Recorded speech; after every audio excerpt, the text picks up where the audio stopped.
السلام علیکم۔ اپنے ظلم جبر غرور کے نشے میں رہو، ہم خاموش ضرور ہیں مگر غائب نہیں۔ جس دن سامنے آئیں گی تمہاری یہ خوش فہمی بھی ٹوٹ جائے گی کہ تمہارے مقابلے کا کوئی نہیں۔ یاد رکھنا، خاموش لوگ شور نہیں مچاتے، وہ وقت آنے پر تاریخ بدل دیتی ہے۔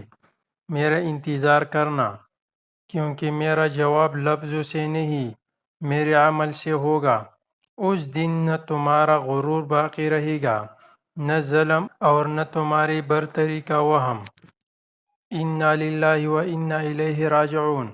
چیئرمین پاکستان تحریک انصاف بیرسٹر گوہر علی خان کی والدہ محترمہ کی وفات پر گہری دکھ اور افسوس کا اظہار کرتی ہے۔ دعا ہے کہ اللہ تعالیٰ ان کو اپنی جواری رحمت میں جگہ عطا فرمائے اور لواحقین کو صبر جمیل عطا فرمائے۔ آمین ثم آمین یا رب العالمین۔